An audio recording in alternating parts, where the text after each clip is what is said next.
Hey everybody, I'm JC from One Shot Adventures, and today I'm going to review the relatively new action-adventure role-playing game, Broken Compass. Now, those of you who've seen my channel before know that one of my favorite genres is cliffhanging pulp action. So when I saw that a brand new rules-light RPG was coming out dedicated to that kind of game, I just had to check it out.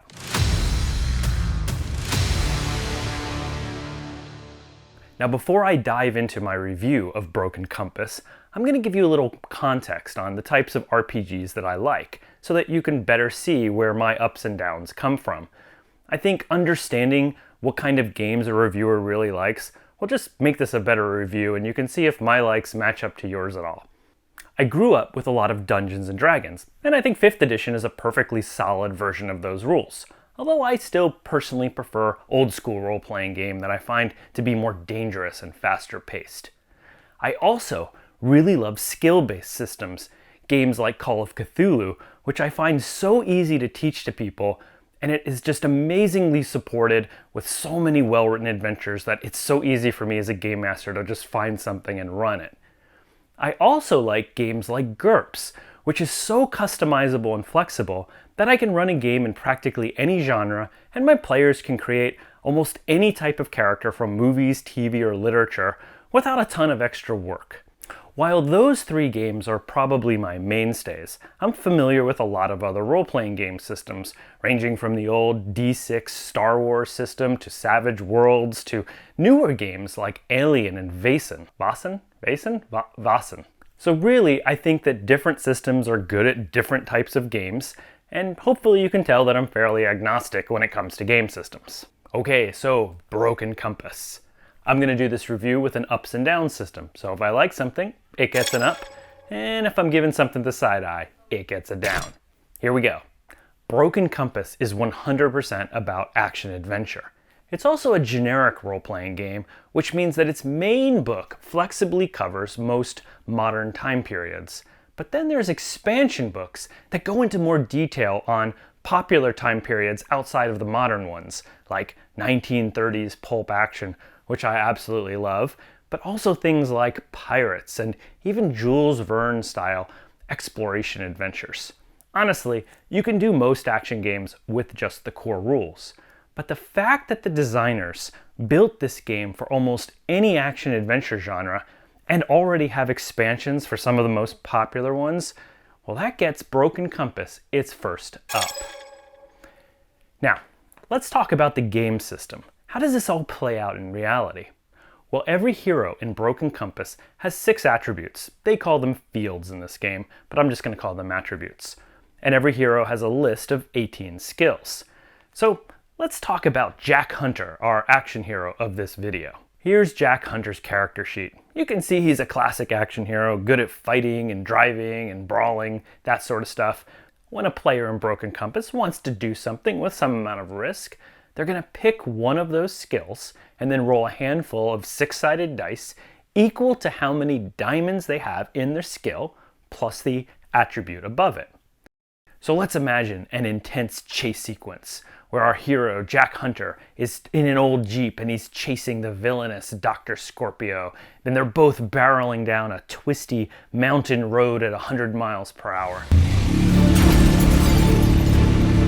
So in this scenario, the Fortune Master, or Game Master, might ask the player controlling Jack Hunter to go ahead and make a drive roll to catch up to Dr. Scorpio.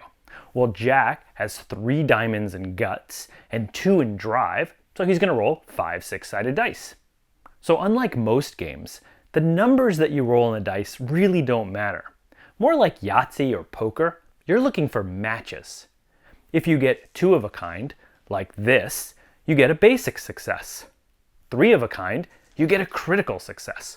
4 of a kind, you get an extreme success, and 5 of a kind, which is like really rare, is a whopping impossible success and turns you into like the hero of the scene. If you roll multiple successes, well, you get to do multiple actions on your turn. So if Jack here rolls a basic success and a critical success, he's not only going to navigate the road and its hazards, taking no damage, but he'll probably catch up to Dr. Scorpio and has an opportunity to ram him off the road or leap into his vehicle. He can basically do 2 actions on his turn because he rolled 2 types of successes. If you don't roll any successes, well, you're basically done for now.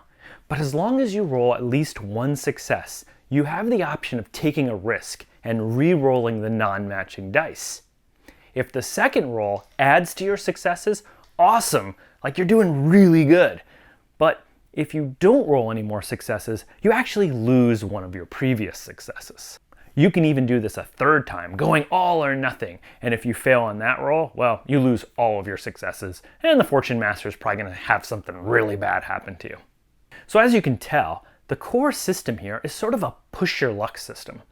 This approach feels really good for an action-adventure game, and when I've run this game, I find it especially fun because more than other RPGs, all of the players really get in on the action of your die rolls, with some players yelling like, "Come on, go for it, you can do better than that," and other players saying, "I don't know, maybe you should back off." That makes for a really interactive session with lots of roller coaster moments and cheering each other on, and so this core system gets an up for me. Now, I'll also mention here that Broken Compass is a fail-forward system. Basically, that means that players never really fail at anything. If Jack Hunter here had missed his rolls entirely, the villain doesn't simply escape, but suddenly maybe a truck full of Nazis appears on the road, and now they're ramming Jack's car, and the situation just gets worse. If you haven't GM'd a system like this before, it takes some practice. But again, it feels good for a fast-paced action-adventure game. I'll also mention that the Fortune Master never makes rolls in the system. It's all player-facing rolls, with the GM just setting the difficulty of the roll or the challenge at hand. Now, there are 2 things that can modify these rolls. The heroes have a couple of tags on their character sheet, which are broad talents, like orienteering or support or history, and if the roll fits into that specialty, well then the player can re-roll and not lose any successes if they fail, so it's kind of like a free re-roll. Next, there are feelings. Now, as the game goes on, the Fortune Master may grant the player a good or bad feeling, which lets that hero add or subtract a die from certain types of rolls.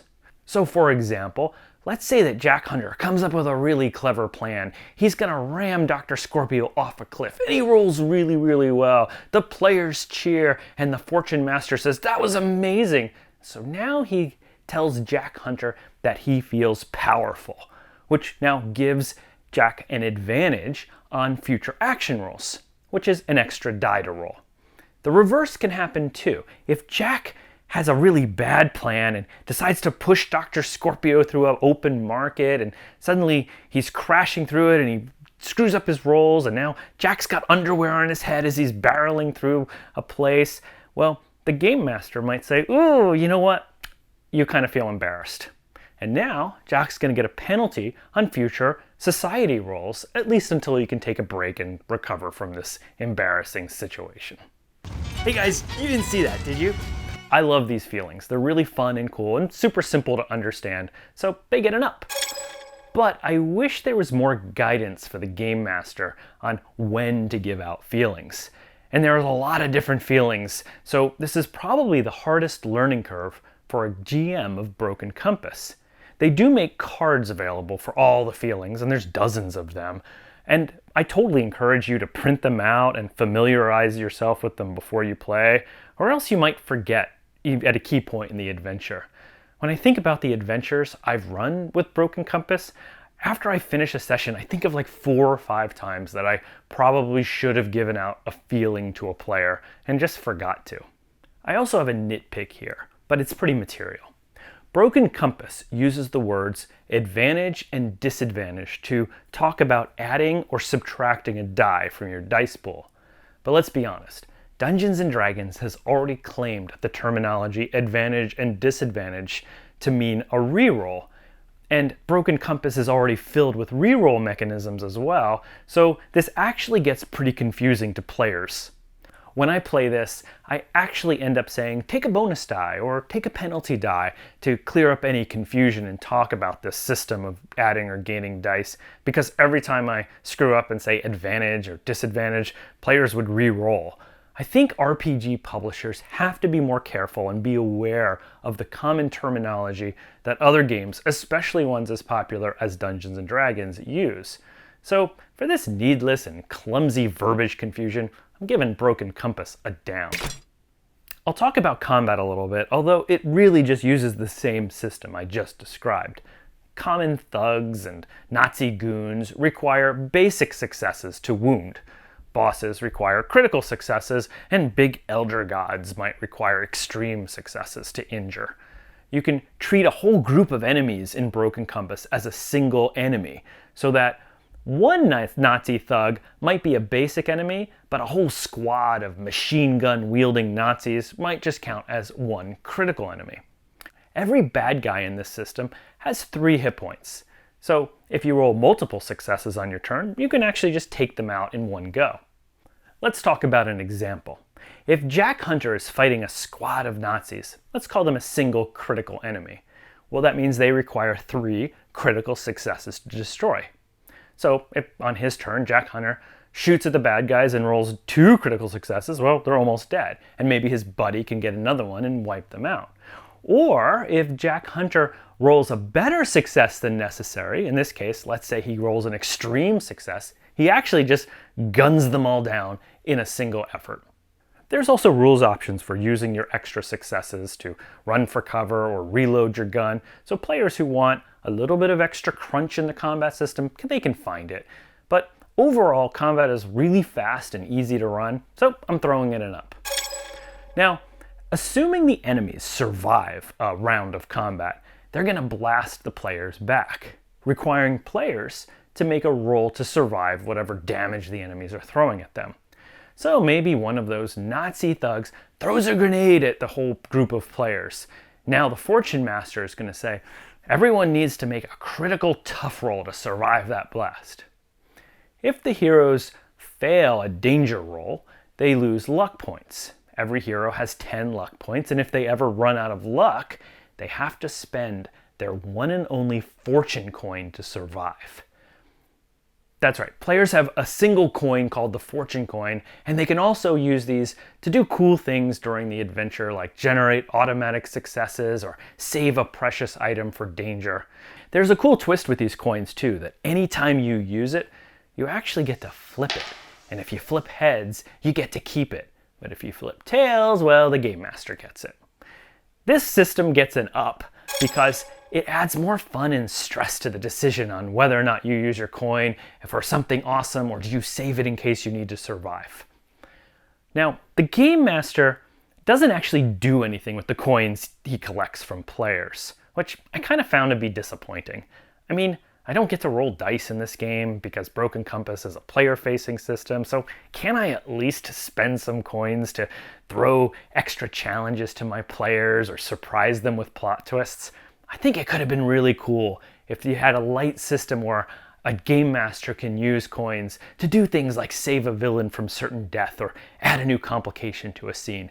It just felt like something was missing in the system where players spend coins and give them the Game Master, but then the Game Master doesn't do anything with them. So I'm giving that a down for not giving me, the Game Master, some more fun. So that's basically the entire game system in a nutshell. It really doesn't take up much more than like a dozen or so pages in this book. If you played games like the old West End Star Wars D6 system, it actually feels like it's similar complexity, with more push-your-luck elements. I think I prefer Broken Compass to the old D6 system because of those push-your-luck elements. It's just more gamey and interactive for an action-adventure game. And there's also less math compared to the old D6 system. You don't have to roll lots of dice and add them up here. But there are some downsides that I'm going to talk about later on where games like the D6 system do a couple things better. But now let's move on to character creation. As you'd expect in a rules-light RPG like this, creating a new hero only takes about 5 or 10 minutes. You pick 2 archetypes, kind of common character types, and then you mash them together to generate attributes and skills. Then you get 2 bonus diamonds to spend where you want, and you get a bonus tag that you can sort of make up. So let's say my vision of Jack Hunter is that he's an action hero and an explorer. And so what I'll do is I'll look in the book, find those 2 character archetypes, mash them together. Then I just pick 2 more skills to get a bump and 1 tag that I make up. And of course, in this situation, I'm going to say Jack Hunter is an archaeology expert, and then I'm done. The system's pretty flexible and you can create most type of action heroes that you want. Although I will add that the expansion books also include new archetypes that aren't just useful for their genres, but kind of useful broadly. For example, in this pirate book, it has a merchant character archetype in it, and I find that's really useful not just for pirates, but if I was running a Star Wars game with this, I would want that. But in the end, I'd say the fact that I can hand out a character sheet and have players create a new character in like 5 minutes, well, that gets an up for me. Now, I do have some problems with the skill system that I want to talk about. There's 18 skills. Every hero has 18 skills, which is not too many, but there is some non-intuitive overlap between them.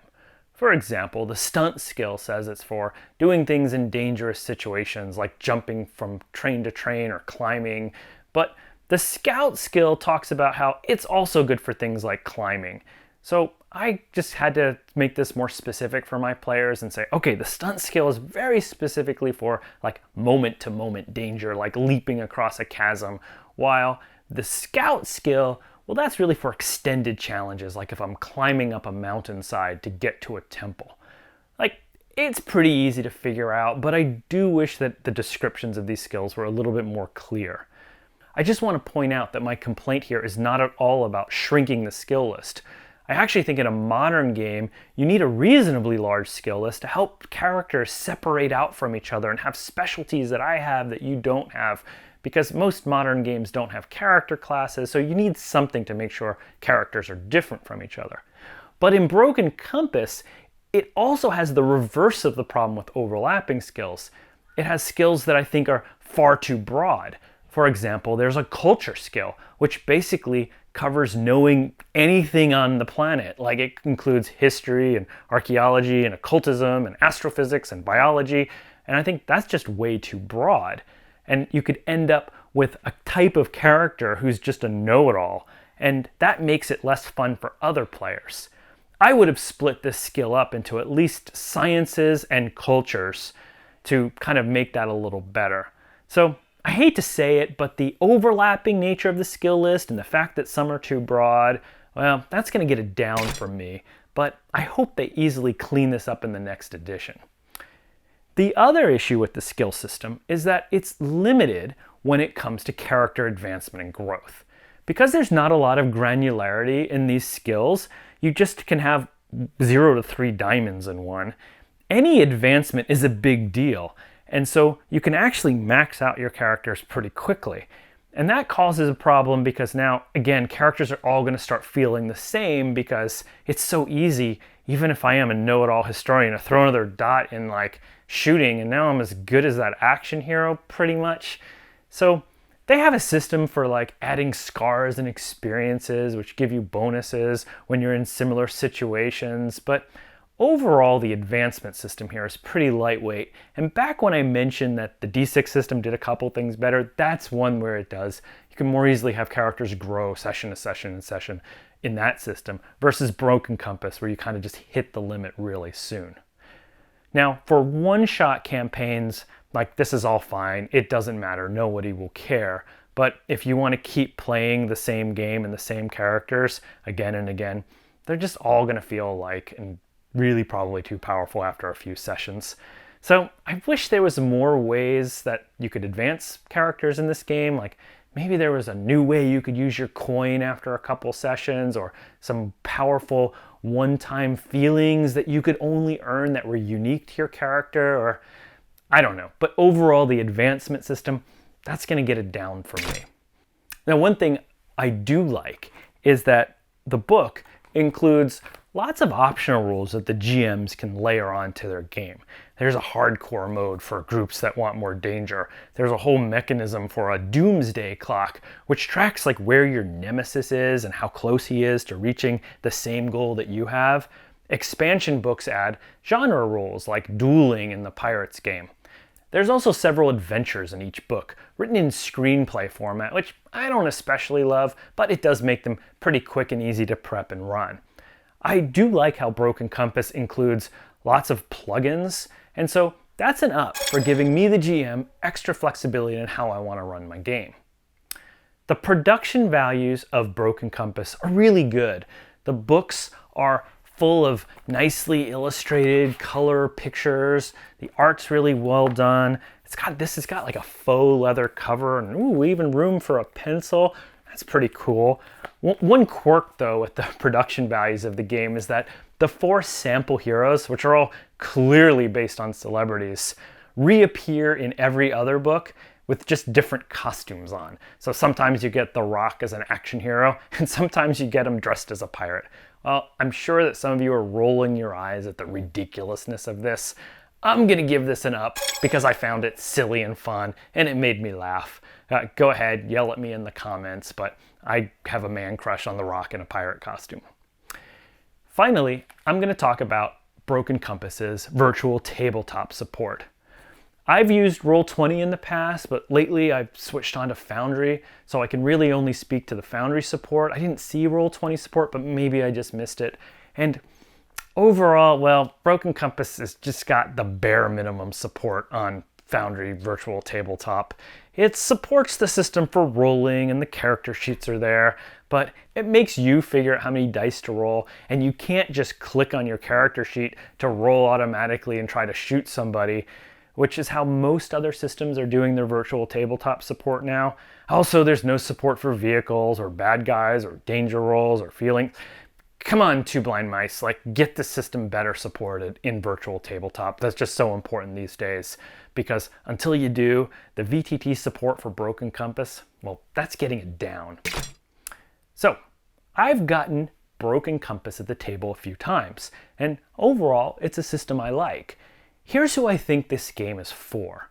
If you and your group want to play an action-adventure RPG, but you don't want to spend a lot of time learning new rules or creating characters, and you like keeping the action fast and loose, and maybe you do like jumping around between different genres and you want to play a Star Wars session one day and then a few weeks later you want to do an Indiana Jones session, then I think you're going to really like this game. Oh, and this is especially true if you like one-shot adventures or games that will only last a couple sessions, because you know the criticism I made about the advancement system. This is just so pick up and play, and really I think that's what it's designed for. I kind of think about this as a more interactive cousin to the old Star Wars D6 system, like I said before. It's fast-paced, easy to teach, and great for cinematic action. Who it's not for are groups that like more crunch or simulation in their games, or they want more tactical options in their action adventures. If your version of action adventure is closer to like Tom Clancy or Mission Impossible, where only highly trained special forces characters can make that amazing headshot with a sniper rifle from across the street, or if you care about the differences of damage between, say, a hatchet and a Bowie knife, then you're probably going to be unsatisfied by just the lack of detail here in Broken Compass. Maybe I'm a unicorn. I see that the world needs both types of games, and so Broken Compass is going to be on my short list whenever I'm in the mood to run something just fast and adventurous for my friends. For those of you interested in trying Broken Compass, I've ported all of my free pulp adventures and my pirate adventure over to the system. I found it as a game master really easy to port from other systems like Call of Cthulhu and GURPS to Broken Compass. So all you have to do is just hop on over to oneshotadventures.com and you'll find 4, maybe more by the time you watch this, adventures for Broken Compass that you can just download for free. If you've played or game mastered Broken Compass, I would love to know what your experience has been. Let me know in the comments below, even if you had a bad time with it or you loved it. I would just love to hear how other players are reacting to this system. And while you're at it, if you found this video helpful, don't forget to punch the like and subscribe button like you would a Nazi, and then you'll get more video reviews and tips like this one. Until next time, I'm JC, and just remember, if you're chasing down a mountain road after a man named Dr. Scorpio, just punch the accelerator and roll the dice.